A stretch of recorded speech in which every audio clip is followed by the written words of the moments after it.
The crowd was not a gathering of souls to Marcus.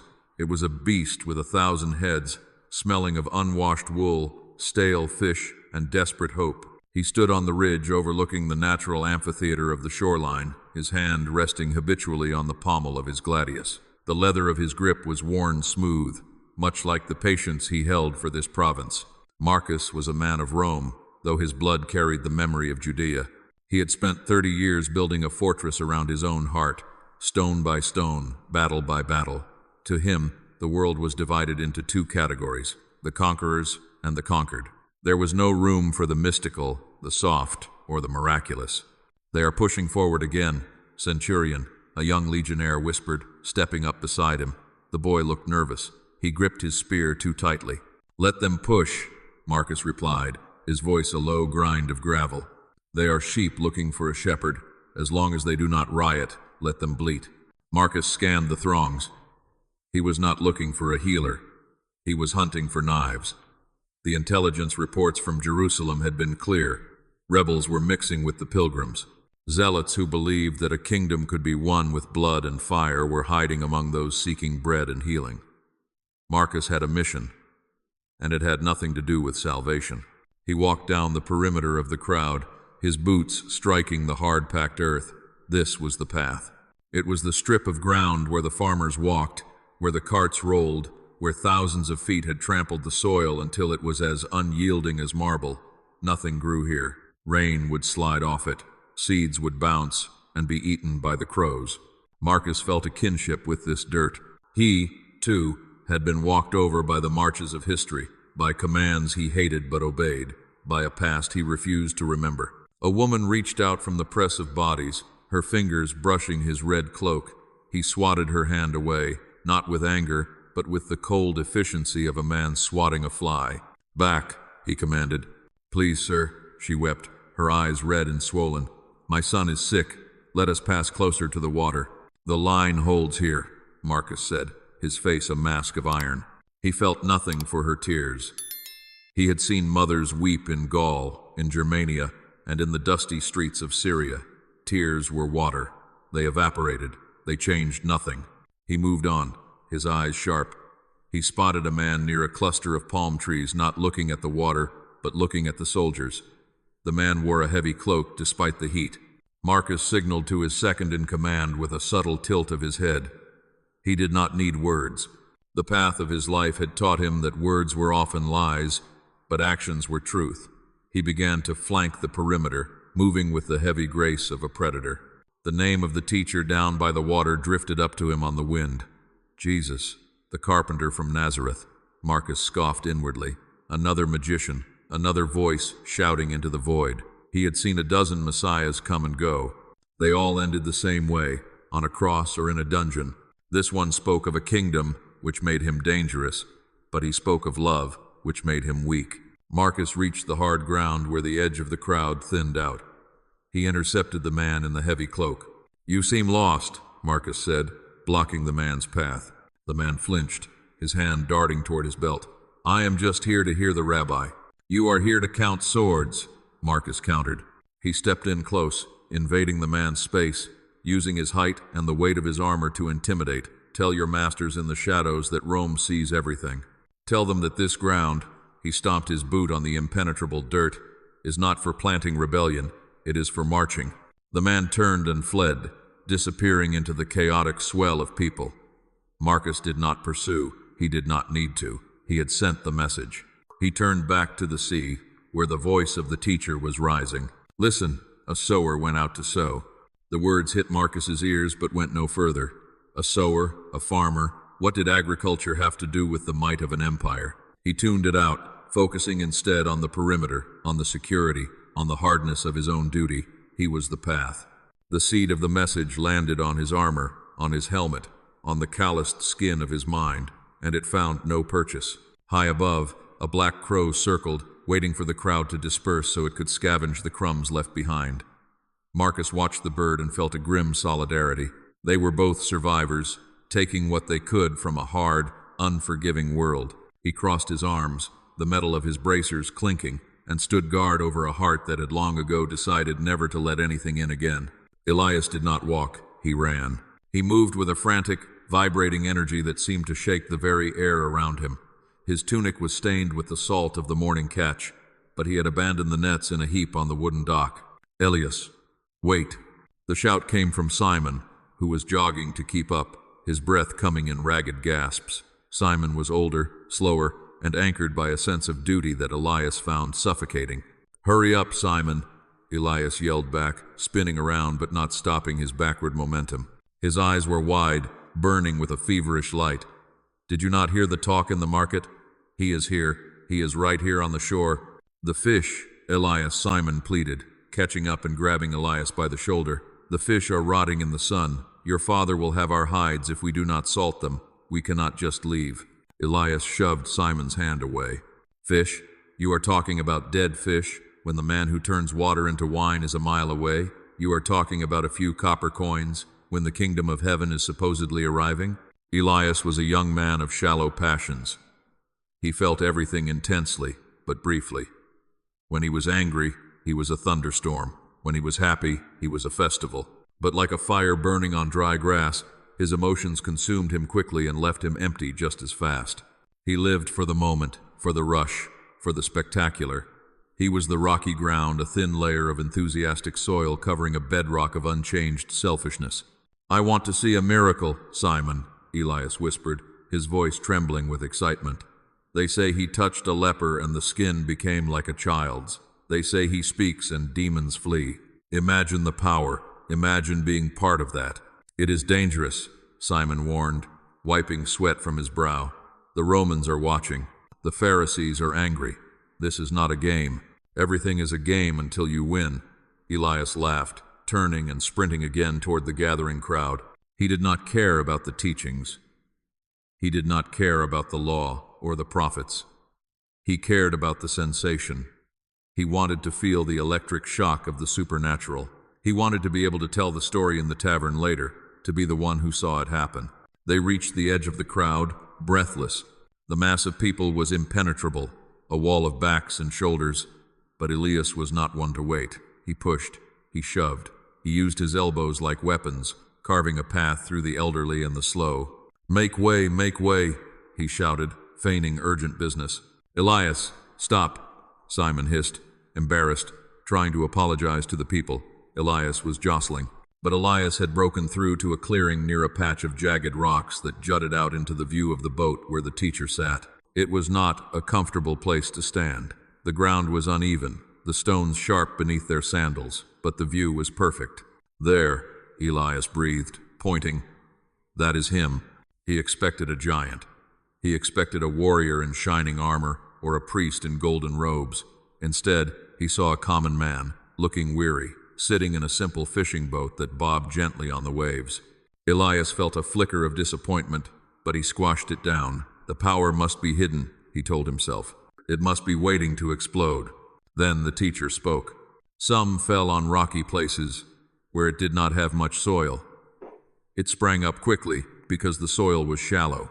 Elias gasped, clutching Simon's arm. "He is looking at me. Did you see that? He looked right at me." "He is looking at everyone, Elias," Simon sighed, shifting his weight on the uncomfortable stones. No, I feel it," Elias said, his chest swelling with sudden, overwhelming joy. Tears pricked his eyes. He felt a surge of emotion so strong it made him dizzy. "This is it, Simon. This is what I have been waiting for. I am going to follow him. I will leave the boats. I will leave the house. I will be his greatest disciple." "You said that about the zealots last month," Simon reminded him gently. "And you said that about the Greek merchant who offered you a job in Damascus the month before." "This is different," Elias insisted, raising his hands as if to catch the words floating from the water. "I feel so alive right now. I will never doubt again. I will walk on water if he asks me." The joy was real, but it was rootless. It was a reaction to the atmosphere, to the crowd, to the possibility of glory. Elias did not hear the warning in the parable about the sun rising and scorching the plant. He only heard the promise of growth. He did not think about the stone beneath his feet, or the stone in his heart, the stubborn refusal to endure pain or difficulty. "I am going to get closer," Elias announced. "You cannot," Simon said, pointing to the line of Roman soldiers, and specifically to a tall, grim centurion with a red cloak, who was watching the crowd with hawk-like intensity. "That soldier will break your jaw if you step past the line." Elias looked at the centurion, then back at the teacher. For a moment, fear flickered in his eyes, the fear of consequence, the fear of pain. But the emotional high was still too strong. "He cannot stop the movement," Elias declared, though he did not step forward. He stayed on his rocky perch, safe for now, swaying with the thrill of the moment, a green shoot springing up instantly in the heat of the morning, utterly unaware of the scorching sun that was destined to rise. "Listen to him, Simon," Elias cried out, wiping a tear from his cheek. "It is the greatest thing I have ever heard." "He is talking about farming," Simon muttered, confused. "It is not about farming," Elias snapped, though he could not explain what it was about. "It is about destiny." And so Elias stood on the rocks, his heart open wide but only to the depth of an inch, receiving the seed with a joy that was as loud as it was fragile, while the centurion 100 yards away stood on the path, letting the same seed bounce off his armor. Two soils, one message, and a tragedy waiting to unfold in the silence between the words. Your support gives a voice to the silent battles of the soul. Like and subscribe to help us uncover the truths that history often buries. Stay with us, because the seed has only just fallen, and you won't believe which of these hearts will survive the harvest. Lydia did not walk on the dirt path. She walked on a carpet of her own anxieties. She arrived at the perimeter of the gathering in a litter carried by 4 servants, the silk curtains drawn just enough to obscure her face, but allow her to see out. To the common people of Capernaum, she was the widow of Tyre, the merchant of purple, a woman who commanded respect and coin in equal measure. But inside the litter, she was a prisoner of her own ledger. Mistress, her steward, a nervous man named Gaius, whispered from outside the curtain, "The caravan from the north is late. If the dye does not arrive by the new moon, the contract with the magistrate will be void. We stand to lose a fortune." Lydia closed her eyes, pressing her fingers against her temples. The headache was a constant companion, a dull throb that pulsed in time with her worries. She had come here to find peace. She had heard rumors that the rabbi from Nazareth spoke words that could settle the storm in a human soul. She wanted that calm. She craved it like a starving man craves bread. But the voice of Gaius was louder than her spiritual hunger. "Silence, Gaius," she hissed, stepping out of the litter. Her robes were of the finest linen, dyed a deep, rich indigo that marked her status. The crowd parted for her, not out of love, but out of the instinctual deference the poor show to the rich. She found a spot near a grove of acacia trees, far enough from the smell of the fishermen but close enough to hear. She tried to compose herself. She clasped her hands in a posture of piety. "I am here," she told herself. "I am ready to listen." But as she stood there, her mind refused to be still. It spun like a loom. If the dye was late, she would have to borrow from the moneylenders. If she borrowed, the interest rates would eat into her profit margin. And what of her reputation? If she failed the magistrate, her rivals in Jerusalem would circle like vultures. The worries were not evil things. They were necessary things. That was the trap. She was not planning a murder or a theft. She was simply trying to survive in a world of wolves. But these cares grew up around her heart like thick, tangled briars. Every time she tried to reach for a thought of God, a thorn of worry pricked her, drawing her attention back to the earth. She looked at the rabbi on the boat. He looked so peaceful, unburdened by the weight of silver and expectations. She envied him. She wanted to buy what he had. "If I can just secure this next shipment," she negotiated with herself, "then I will have enough. Then I will devote myself to the temple. Then I will rest." "Mistress," Gaius whispered again, creeping up behind her like a shadow. "I forgot to mention, the tax collector was asking questions about the warehouse inventory." Lydia felt a surge of panic choke her throat. The deceitfulness of wealth was not just in having it, but in the terror of losing it. The word of the teacher was about to be spoken, but the thorns in Lydia's mind were already growing faster than the truth could travel. She nodded at Gaius, her mind racing with excuses and strategies, effectively deafening herself before the first syllable was even uttered. She stood amidst the crowd, draped in expensive silk, yet she was suffocating. Sarah was invisible. In a crowd of thousands, she had mastered the art of being unseen. She wore a rough, gray tunic that had been mended a dozen times, and a headscarf pulled low to hide the bruise on her cheek and the shame in her eyes. She did not push to the front like the zealot Elias. She did not command space like the merchant Lydia. She stood at the very back, near where the dusty road met the wild grass. She was the outcast, the woman with a past that everyone knew and a future no one cared about. To the world, she was a waste of space. But in the landscape of the spirit, she was the only one who was ready. Sarah had been broken. Life had driven its plow over her back time and time again. She had lost a husband to fever, a child to hunger, and her dignity to the cruelty of men who promised help but took advantage. Her heart had been torn open, furrowed by grief and humiliated by rejection. For years, she had been hard, angry, and bitter. She had been like the path Marcus walked on. But then, something had changed. The pain had gone so deep that it shattered the rock. The tears had fallen so long that they softened the clay. She had reached the end of herself. She had no pride left to defend.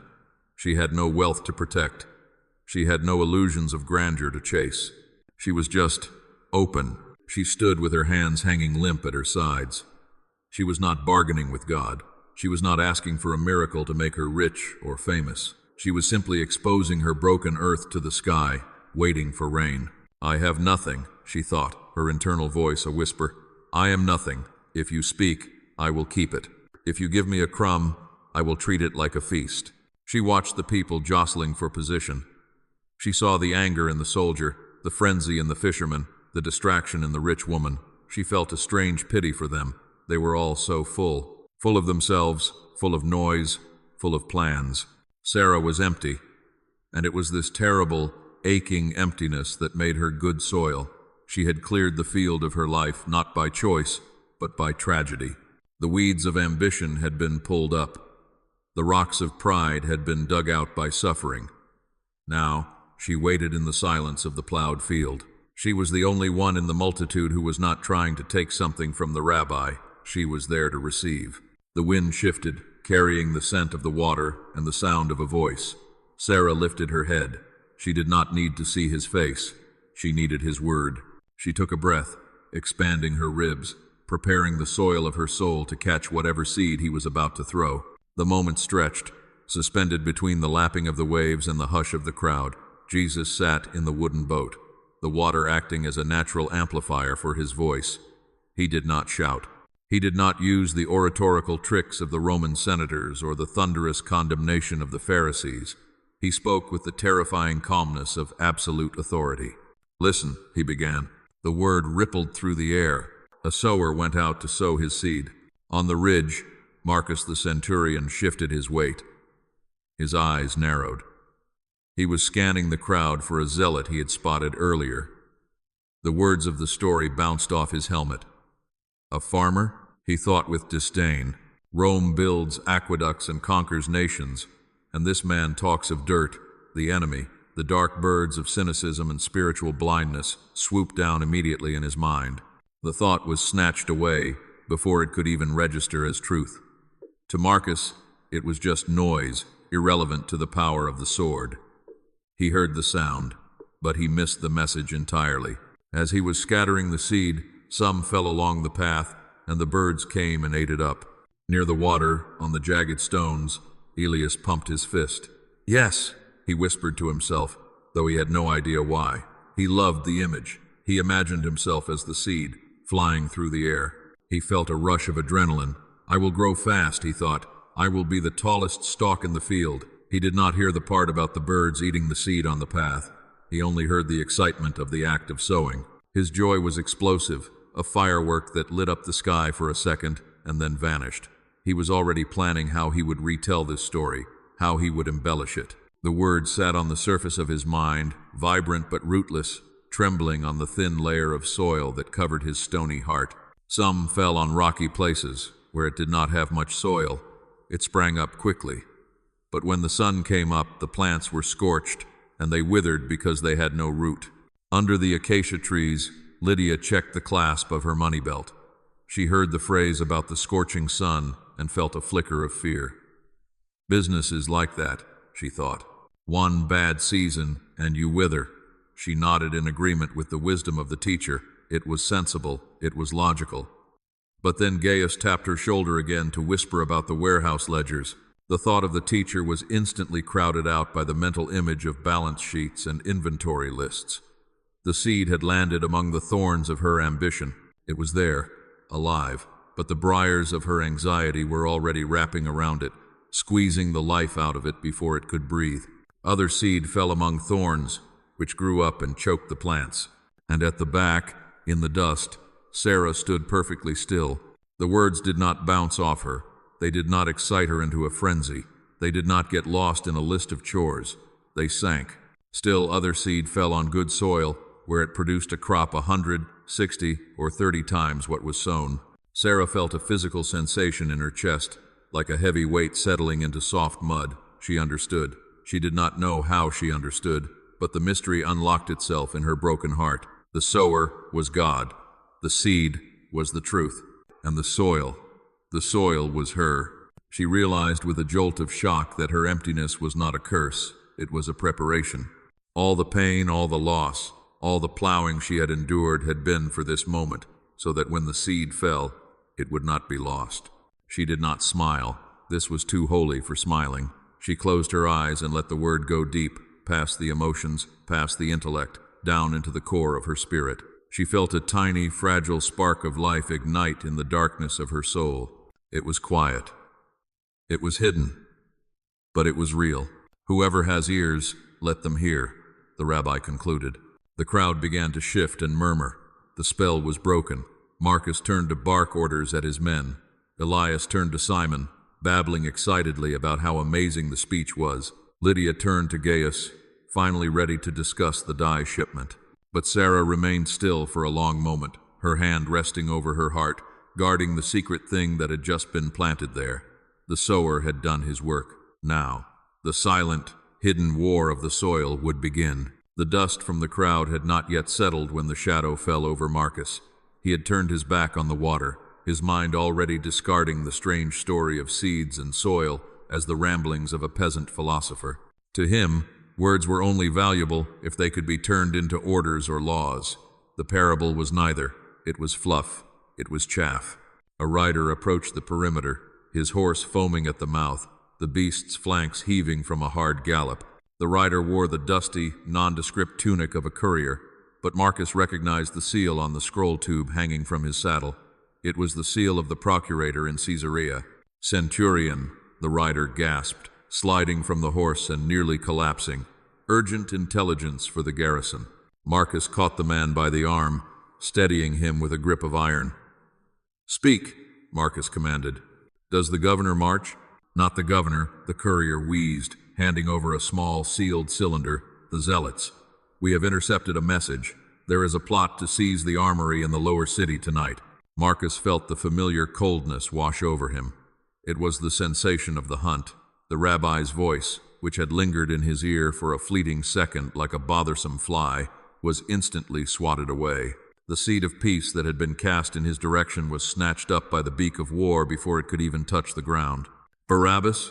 Marcus asked, his voice low. "His lieutenants," the courier confirmed. "They are hiding in the tanner's district. They plan to strike at moonrise." Marcus uncorked the cylinder and shook out the parchment. His eyes scanned the Latin script, devouring the details of violence and betrayal. This was his language. Not parables, but plots. Not soil, but stone walls and steel blades. "Sergeant!" Marcus barked, his voice cutting through the ambient noise of the dispersing pilgrims. The second in command materialized at his side. "Muster the second and third cohorts," Marcus ordered, crushing the parchment in his fist. "Full armor, short swords, no torches. We go in the dark." "What of the crowd, sir?" the sergeant asked, gesturing to the stragglers still discussing the rabbi's teaching. "Forget them," Marcus sneered. "They are cattle. We are hunting wolves." As he strode toward the garrison, Marcus felt a strange sense of satisfaction. The hardness in his chest felt secure. For a moment, down by the water, he had felt a crack, a vulnerability, a question about whether his life of violence was the only way.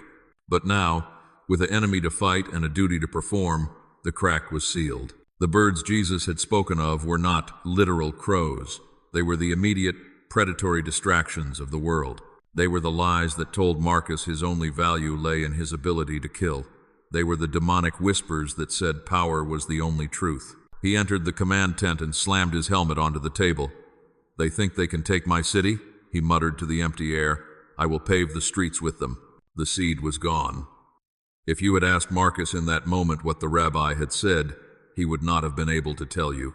The memory was erased, stolen by the urgency of the evil one who fears nothing more than a soldier with a conscience. Marcus sharpened his blade, his heart fully returning to the state of the trampled path, hard, impenetrable, and ready for war. While Marcus sharpened his sword, Elias was sharpening his ego. He burst into the courtyard of his family home, startling the chickens and causing his father, old Zebulon, to drop a basket of mending twine. Elias was glowing. His skin was flushed, his eyes wide and unblinking, his chest heaving with the exertion of his run and the sheer volume of his excitement. "Father, Simon!" Elias shouted, throwing his arms wide as if he were embracing the entire world. "You should have been there. You should have stood where I stood." Zebulon looked up, his face a map of deep wrinkles etched by sun and salt. He looked at his son with a mixture of love and weary skepticism. "We have work, Elias. The nets are torn from the storm 3 nights ago. If we do not mend them, we do not fish. If we do not fish, we do not eat." "Eat?" Elias laughed, a high, manic sound. "You talk of bread when the bread of life is walking among us? I have heard him, Father. I have heard the voice of the new age." Elias began to pace the small courtyard, kicking up dust. He spoke of seeds. He spoke of harvest. He looked right at me when he said it. I felt it in my bones. I am the harvest. I am the one who will bring in the 100-fold. Simon entered the courtyard, carrying a heavy water jar. He set it down with a thud and looked at his friend. "You are shouting, Elias. The neighbors will think you are drunk on new wine." "Let them think," Elias cried. "I am drunk on the Spirit. I am ready to do great things. I will go to the synagogue tomorrow.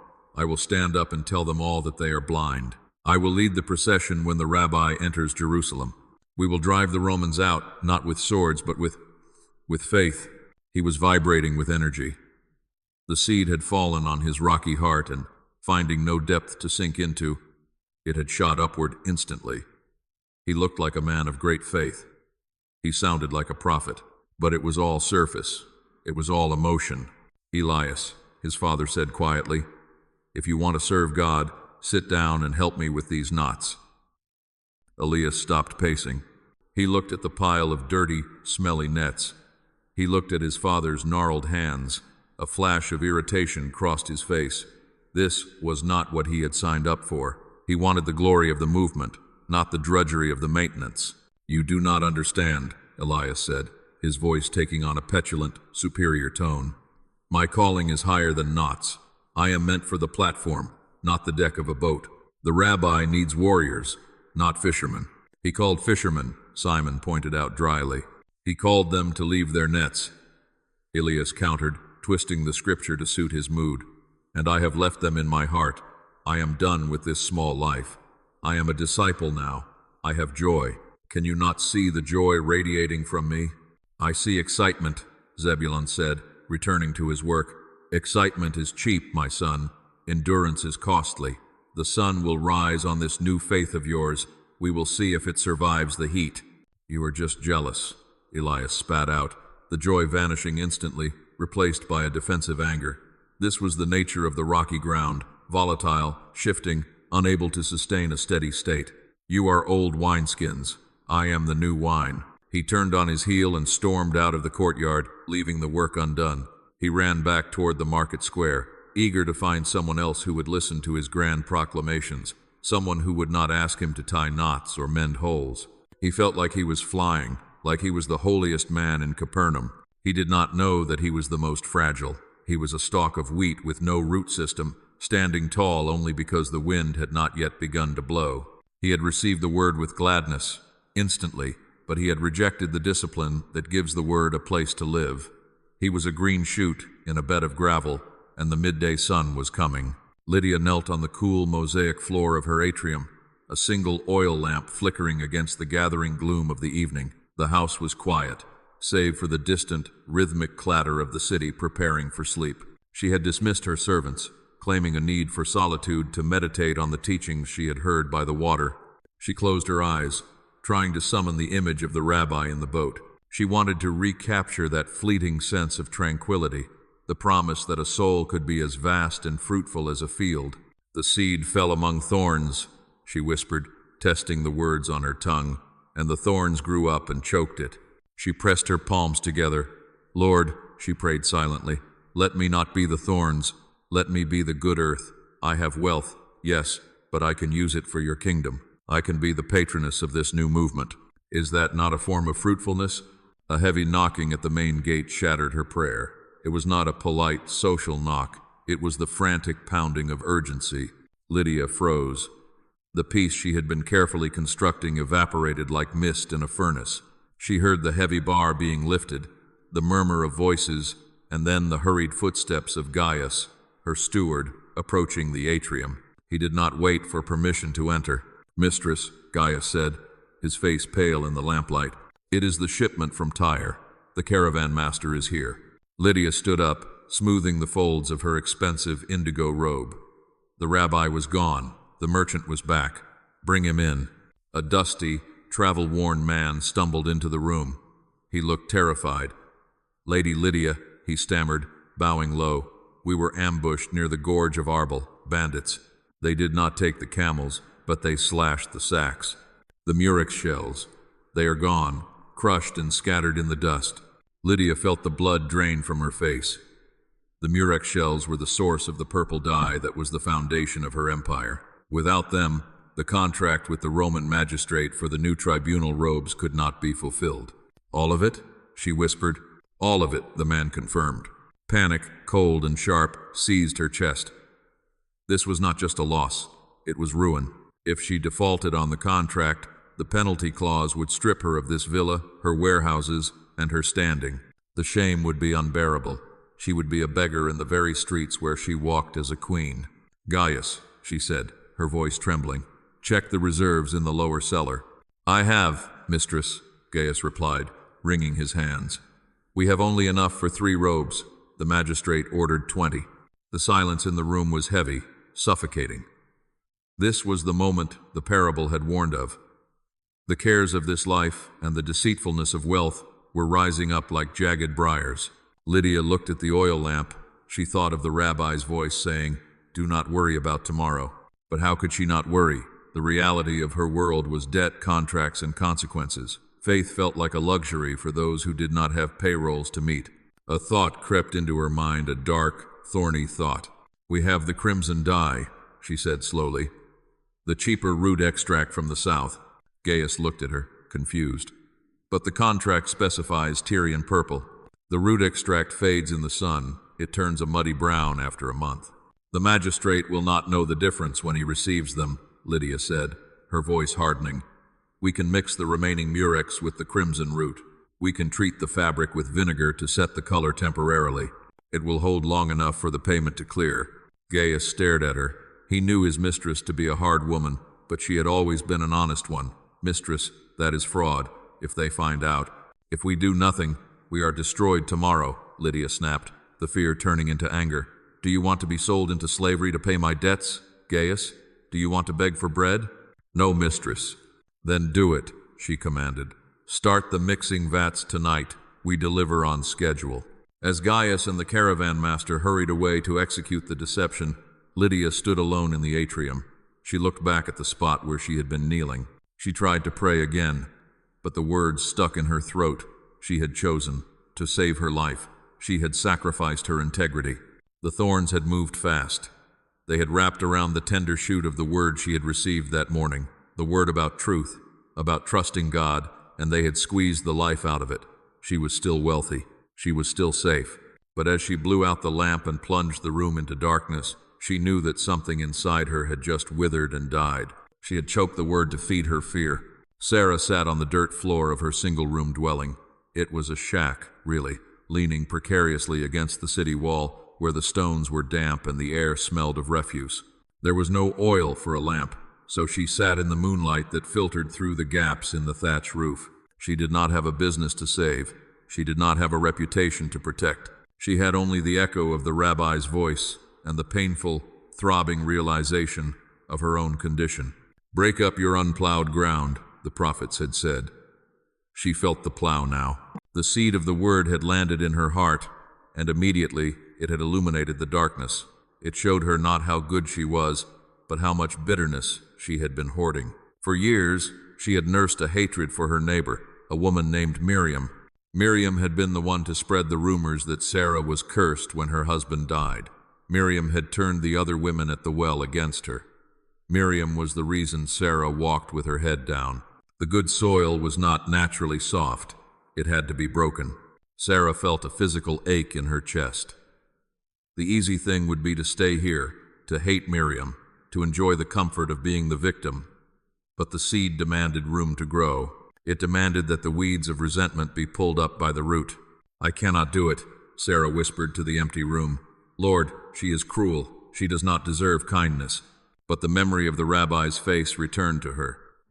He had looked at the crowd, at the soldiers who oppressed them, at the rich who ignored them with such profound compassion. If the soil of her heart was to bear his fruit, it had to bear his character. Sarah stood up. Her legs were shaky. She went to the small clay jar in the corner. It contained her food for the next 2 days. A handful of coarse barley flour and a small skin of oil. She lit a small fire, feeding it with dried twigs. With trembling hands, she mixed the flour and oil. She was making a flatbread, not for herself. Miriam's husband had broken his leg a week ago. Sarah knew they were hungry. She had heard the children crying through the thin walls of the alley. As she kneaded the dough, tears ran down Sarah's face. This was the plowing. It hurt to give when she had so little. It hurt even more to give to someone who had spat on her name. Every push of her hand against the dough was a battle against her own pride. "Why must I be the one to bend?" her flesh screamed. "Why must I be the soil that is turned over?" "Because you want to live," her spirit answered. "Because a hard heart is a dead heart." She baked the bread on a hot stone. The smell filled the small room, rich and comforting. When it was done, she wrapped it in a clean cloth.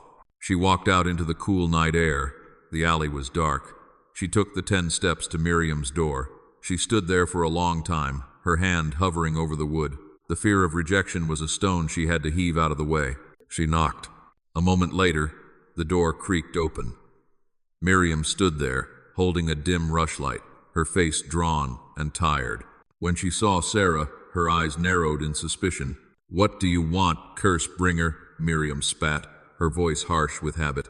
Sarah flinched. The old anger flared up, a weed trying to reclaim the ground, throw the bread in the dirt and leave, the voice of her pain suggested. But the seed was deeper. Sarah took a breath. She forced her hand to extend the cloth. "I heard the little ones crying," Sarah said, her voice shaking but clear. "I made this. It is fresh." Miriam stared at the bread, then at Sarah. She looked for the trick. She looked for the insult. But she saw only a woman standing in the moonlight with empty hands and wet cheeks. Miriam's face crumbled. The hunger of her children and the shock of the kindness broke through her defenses. She reached out and took the bread. Their fingers brushed enemy, touching enemy. "Why?" Miriam whispered, her voice losing its edge. "Because the sower went out to sow," Sarah said softly, "and I want to be good ground." She turned and walked back to her shack before Miriam could say anything else. She closed her door and slid down against it, sitting back on the dirt floor. Her stomach growled with hunger, but her soul felt full. She wept again, but these were not the hot tears of bitterness. They were the cool, cleansing tears of release. She could feel it, the tiny, microscopic shifting of the earth in her heart. The root had gone down. It had broken through the rock of her hate. It had survived the scarcity of her poverty. In the silence of the night, while Lydia counted her stolen money and Marcus sharpened his sword, Sarah sat in the dark and bloomed. The first green shoot of a 100-fold harvest had just broken the surface. The sun that rose over Capernaum that night did not bring light. It brought fire. It came in the form of torches held aloft by the second cohort, marching in a silence that was more terrifying than a war cry. Marcus led them. He did not run. He stalked. The intelligence from the courier had been precise. The zealots were meeting in the cellar of a tannery on the edge of the lower city, but the order from the procurator had been broad: suppress all sedition. To Marcus, a gathering of fishermen talking about a new kingdom sounded suspiciously like sedition. Elias was not at the tannery. He was in the courtyard of a sympathetic baker, surrounded by a dozen other young men who had been stirred by the rabbi's teaching. The air was thick with the smell of yeast and revolution. "We are the new chosen," Elias declared, standing on an overturned crate. His fear from the morning had evaporated, replaced by the intoxication of an audience. "The rabbi speaks in riddles, but I see the truth. He is gathering an army. When he gives the signal, we must be ready to seize the temple." But he spoke of seeds. A timid voice from the back argued. He spoke of patience. "Patience is for the old," Elias shot back, his eyes wild. "The kingdom is now. I tell you, I would march into the fortress of Antonia itself. I would spit in the face of Pilate. I have a fire in me that Rome cannot quench." The wooden gate of the courtyard exploded inward. Splinters rained down like hail. Before the dust could settle, the courtyard was filled with the flash of iron and the heavy red of Roman tunics. "Nobody moves," Marcus roared, his voice bouncing off the stone walls. Panic, instant and primal, seized the group. The young men who had been nodding at Elias's brave words scrambled like rats. They climbed walls. They dove behind flour sacks. Elias froze. The rocky ground of his heart was about to be tested by the heat of the day. A legionnaire lunged forward, grabbing Elias by the collar of his tunic. The soldier was huge, smelling of sweat and leather. He slammed Elias against the rough stone wall. The impact knocked the wind out of him, and with it, all his bravado. Marcus stepped into the light of the torches. He looked at the trembling boys, then focused his cold gaze on Elias. He recognized him. This was the one who had been shouting on the shoreline, the one who looked ready to conquer the world. "You," Marcus said, stepping close. The tip of his gladius hovered an inch from Elias's throat. "You were the one speaking of armies. You were the one spitting on Rome." "No," Elias shrieked, his voice cracking. The joy he had felt that morning, the impulsive, rootless joy, vanished as if it had never existed. Beneath the thin layer of soil, the rock of his self-preservation was hard and unyielding. There was no root of conviction to draw strength from. There was only fear. "I heard you," Marcus said, pressing the blade closer until it just barely pricked the skin. A single drop of blood trickled down Elias's neck. "You serve the Nazarene. You are one of his lieutenants." "I am not," Elias cried, tears streaming down his face. "I am a fisherman. I hate the zealots. I was just telling stories. I do not know him. I swear by the temple, I do not know him." The denial poured out of him like vomit. It was fast, instinctive, and total. "Then prove it," Marcus said, his voice devoid of emotion. "Give me a name. Who here organizes the meetings? Who here hides the daggers?" Elias looked around the courtyard. He saw the baker, a kind man who had given them bread and a place to sit. The baker was cowering behind a kneading trough. The heat was too intense.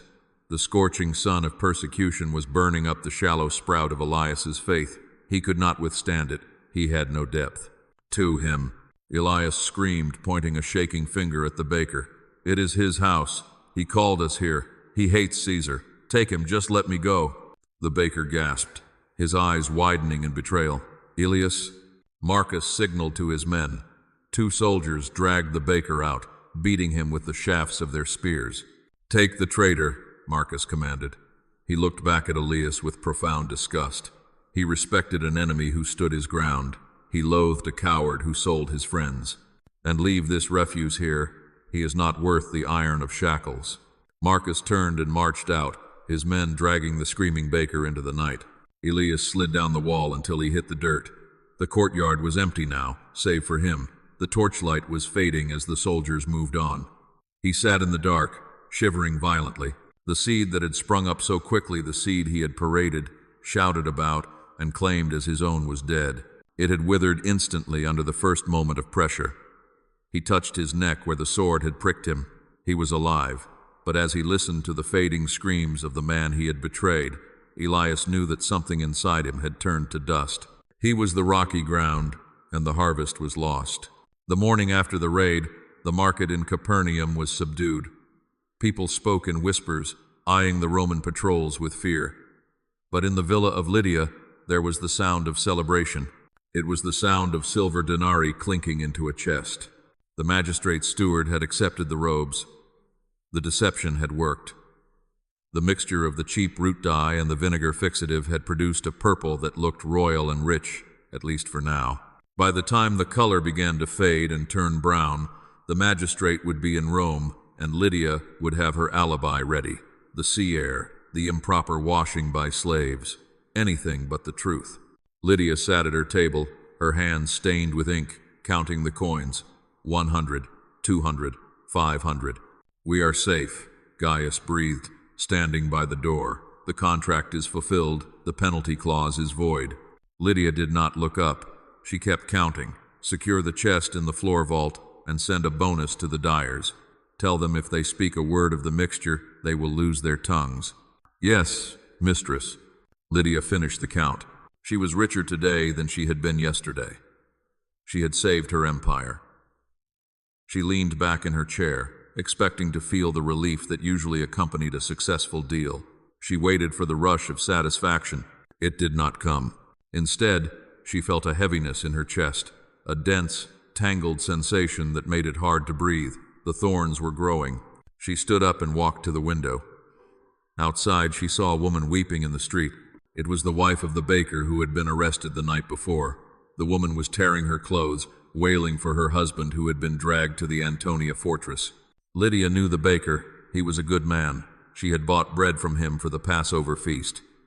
She knew she had influence. She knew the magistrate owed her a favor now. A word from her, a bribe placed in the right hand, could perhaps lighten the baker's sentence or at least buy him better treatment. The thought rose in her mind. Help him. You have the means. But immediately, a sharper, thornier thought wrapped around it. Do not get involved. You are already walking a razor's edge with the dye fraud. If you draw attention to yourself, the Romans might look too closely at your business. If you spend money on him, you deplete the reserves you just secured. You need to protect what you have. The deceitfulness of wealth was not just in the loving of money, it was in the paralyzing fear of losing it. The thorns choked out the impulse of mercy. Lydia turned away from the window. She pulled the shutters closed, blocking out the sound of the weeping woman. "I can do nothing," she said aloud, lying to the empty room. "It is not my affair." She walked back to her table. She saw a scroll of the Torah sitting on a shelf, a decoration she kept to show her piety. She remembered the rabbi in the boat. She remembered the feeling of wanting to be good soil. She reached out to touch the scroll, but her hand stopped. She felt numb. It was not that she didn't believe in God anymore. It was that God had become small, crowded out by the massive, towering structures of her anxiety and ambition. The word was there, buried somewhere under the ledgers and the lies, but it was starving. It could not breathe. It could not fruit. Gaius returned. "Mistress, there is a beggar at the gate. He claims to be a follower of the Nazarene. He asks for water." "Send him away," Lydia said instantly, her voice sharp. Gaius paused. "Just water, mistress? We have plenty. If we feed one, a dozen will come," Lydia snapped. "We are not a charity, Gaius. We are a business. And with the Romans in this mood, I will not have zealots and beggars loitering at my gate. It looks suspicious. It threatens our standing." The words tasted like ash in her mouth, but she spoke them with authority. The thorns had won. They had grown up and choked the compassion out of her. She sat down and pulled a fresh ledger toward her. She dipped her quill in ink and began to write a list of future investments. She was successful. She was respected. She was safe. But as the ink flowed across the page, Lydia realized with a terrifying clarity that she was dead. She was a beautifully dressed corpse, trapped in a garden of thorns that she had watered with her own hands. The crop was zero. The harvest was failure. And the tragedy was that she had everything she wanted, except the only thing that mattered. While the sun scorched the shallow roots of Elias, and the thorns choked the breath out of Lydia, a quiet miracle was taking place in the shadows of Capernaum. It was not a miracle of flash and thunder, but of persistence. It was the miracle of the seed that had found good soil, sunk deep, and died to itself so that something new could rise. Sarah moved through the back alleys of the city like a ghost. The Roman curfew was in effect, and patrols marched the main streets with torches and drawn swords. To be caught out at this hour was to risk a flogging, or worse. But Sarah carried a basket covered with a rough cloth, and fear had no place in her heart anymore. The seed had taken root, and its first fruit was courage. She reached the door of the baker's house, the same house where Elias had betrayed his friends, the same house Lydia had looked upon with indifference.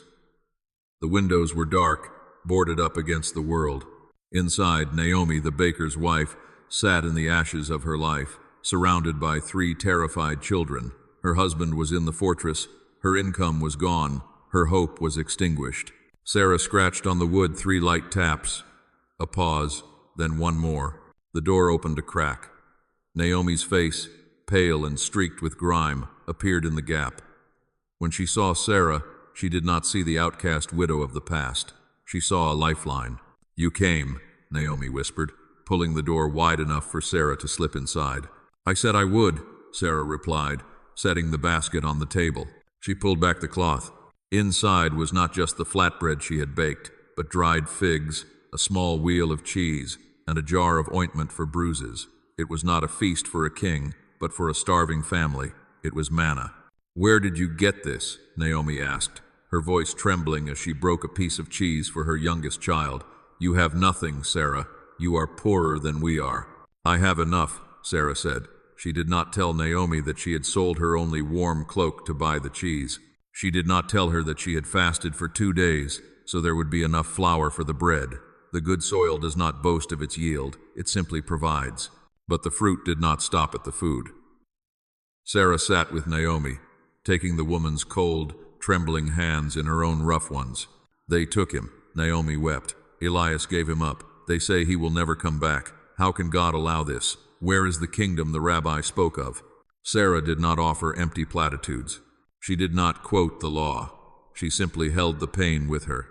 She let her heart be a furrow where Naomi's tears could fall. "The kingdom is here," Sarah said softly, her voice steady in the dark room. "It is in this bread. It is in your love for him. The darkness is heavy, Naomi, but the light is stronger because the light is life. They can crush the stalk, but they cannot kill the root." She spoke the words of the rabbi, not as a parrot repeating a lesson, but as a witness testifying to a truth. She told Naomi the parable, not the warning about the bad soils, but the promise of the good one. She spoke of the 100-fold harvest. And as she spoke, a change came over Naomi. The panic in her eyes settled into a grim determination. The despair that had paralyzed her began to crack. She fed her children, wiped her face, and looked at Sarah. "I have a cousin near the fish gate," Naomi said, her voice strengthening. "Her husband was hurt by the soldiers last week. They have no bandages." Sarah nodded. "Take half of the ointment. Go to her tomorrow. Tell her she is not forgotten." This was the multiplication. The seed in Sarah had produced fruit in the form of love. That love was now a seed falling into Naomi's heart. 2 days later, Naomi helped her cousin. The cousin, touched by this grace, shared her meager soup with a neighbor whose son had been arrested. The neighbor, finding new strength, hid a fugitive disciple in her cellar.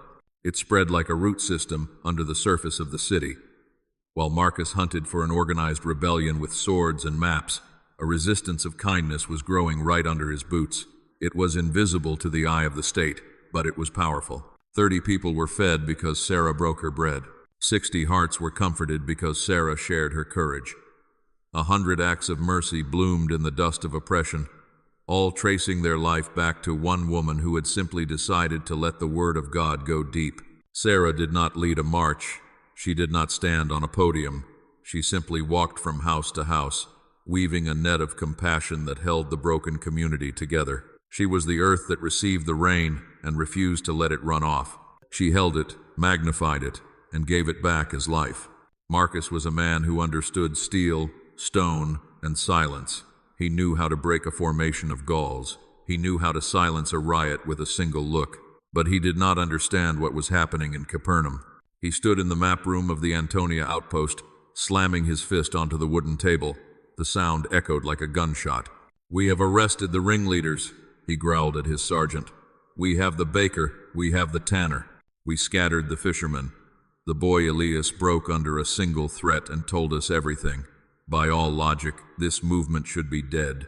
The fear should be total." The sergeant shifted uncomfortably. "It is quiet, Centurion. There are no riots. It is the wrong kind of quiet, Marcus snapped. He paced the room, his red cloak swirling around him like a pool of blood. It is not the silence of submission. It is the silence of endurance. His spies had reported strange things. Families who should be starving were eating. Widows who should be wailing were singing hymns in whispers. Men who had been beaten were returning to work with a strange, defiant peace in their eyes. The fear he had planted was not growing. Something else was.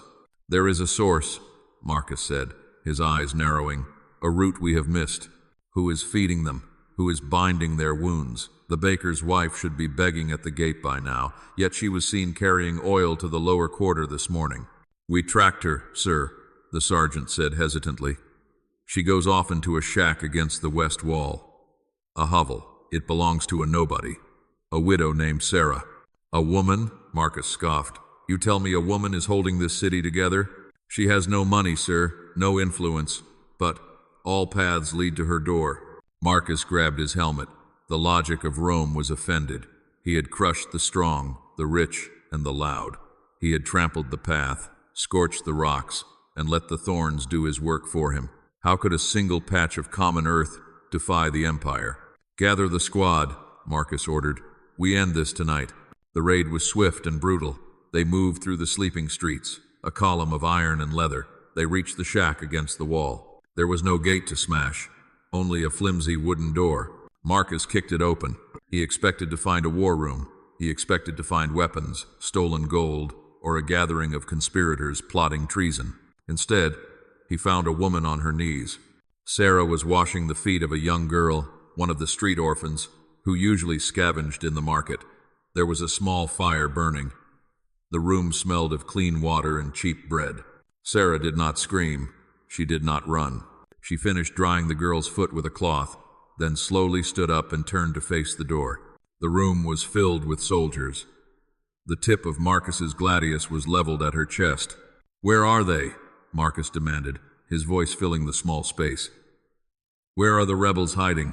Sarah looked at the sword, then up at Marcus's face. Her eyes were not the eyes of a conquered peasant. They were deep, brown, and terrifyingly calm. They held the same stillness he had seen in the rabbi on the boat. There are no rebels here, Centurion, she said. Her voice was low, but it did not shake. Only the hungry and the hurt. Do not lie to me. Marcus stepped forward, knocking a clay bowl off the table. It shattered on the floor. We know you are the center of it. You are the one strengthening them against Rome. I strengthen them against despair, Sarah corrected him gently. Is hope against the law of Caesar? Marcus stared at her. He wanted to hate her. He wanted to see her cower. If she cowered, she was just another victim, and he was just doing his duty. But she stood with a dignity that stripped him of his armor. You are feeding the enemies of the state, Marcus hissed. I am feeding my neighbors, Sarah said. She took a step closer to the blade, not away from it. You understand war, Centurion. You understand the path of the sword. You walk on the hard ground where nothing grows. You trample, and you march, and you think that power is the only truth. Marcus stiffened. The image of the path, the trampled, hard road from the rabbi's story flashed in his mind. The birds eating the seed. The hardness. How do you know that? He whispered dangerously.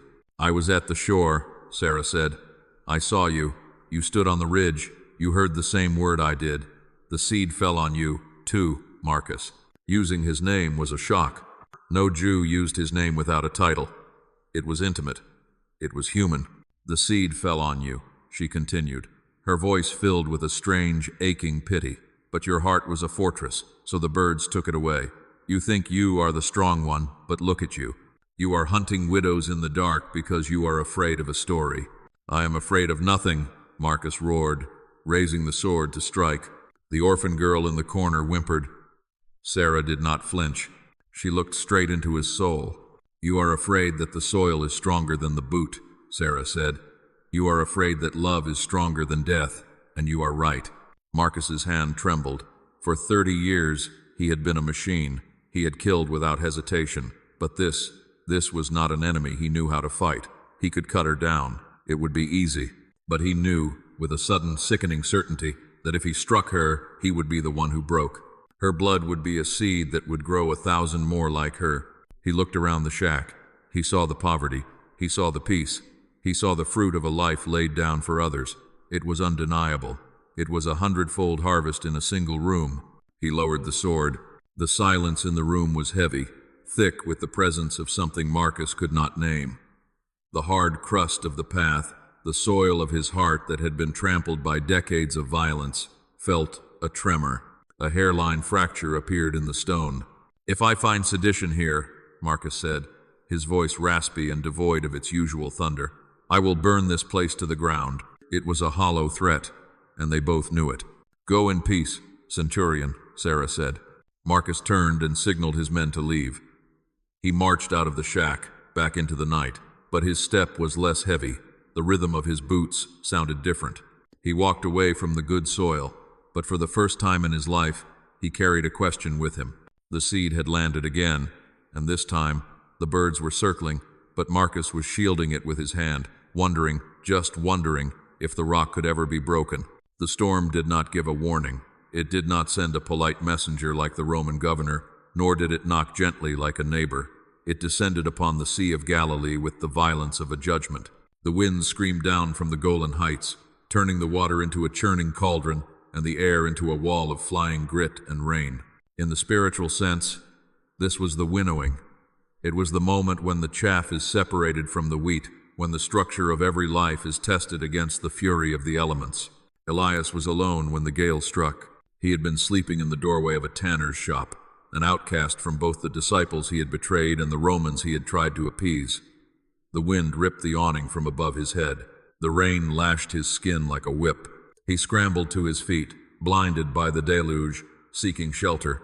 He ran toward the synagogue, hammering on the doors, but they were barred. He ran toward the homes of his old friends, but shame turned his feet away before he could knock. He was a man without a tether. The rocky ground of his heart had offered no depth for the roots of faith to hold, and now, without faith, he had no anchor. The wind picked him up and threw him into the mud. He lay there, shivering, sobbing, trying to remember a prayer, but the words were gone. The joy he had felt on the shoreline weeks ago was a distant, mocking memory. The sun of persecution had scorched him, and now the storm of consequence was washing him away. He was not a bad man, perhaps, but he was a shallow one. And in the face of the hurricane, shallowness is a death sentence. He crawled under a cart, curling into a ball, waiting for the end. A piece of straw blown by the wind, rootless and lost. High on the hill, in the villa of walls and gates, Lydia was fighting a different battle. The storm had breached her roof. Water was pouring into the counting room. "Save the ledgers," she screamed at her servants. "Move the silks, the dye. Do not let the damp touch the purple." She ran back and forth, clutching armfuls of expensive fabric. Her heart hammered against her ribs. This was her security. This was her God, and it was getting wet. A heavy clay tile smashed through the ceiling, shattering a vase of imported oil. The oil mixed with the rainwater, creating a slick, treacherous mess on the floor. Lydia slipped. She fell hard, her hip striking the corner of her heavy iron strongbox. She lay there in the dark, pain radiating through her body, surrounded by the ruin of her labor. The gold in the box was safe, dry, and cold. But it could not stop the wind. It could not hold back the rain. It could not comfort her.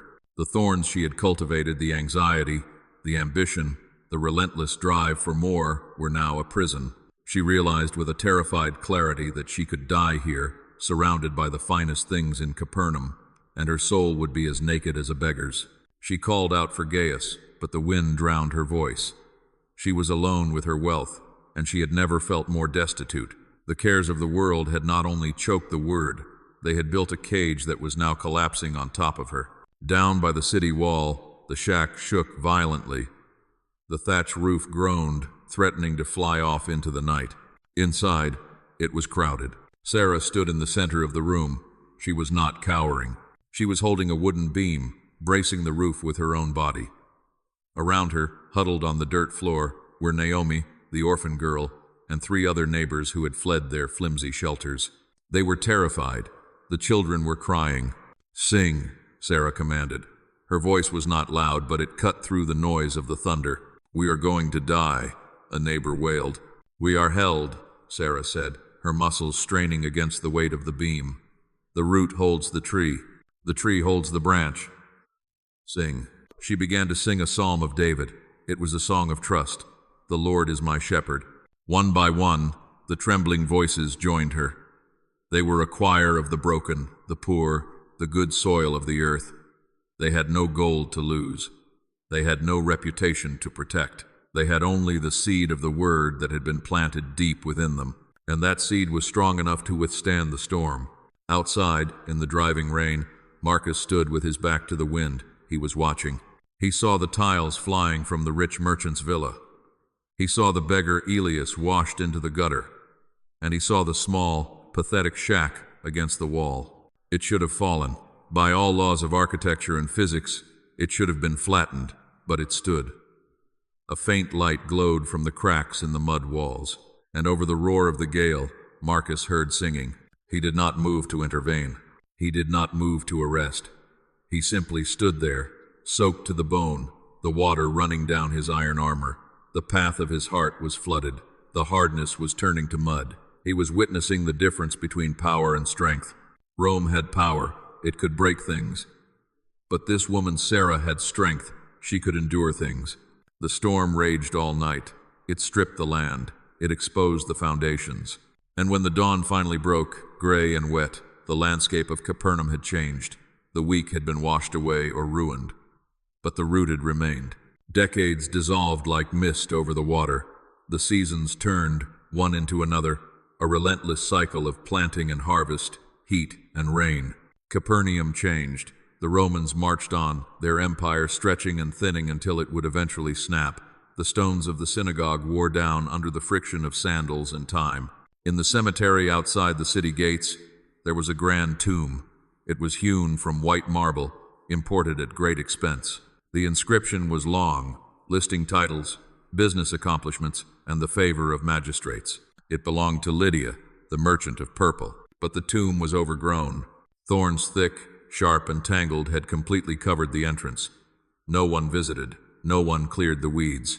Her business had collapsed 3 months after her death, torn apart by squabbling relatives and dishonest stewards.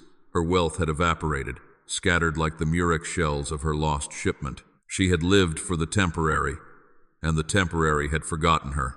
She was a warning written in stone and briar. The seed that is choked by the world leaves no legacy in the heavens.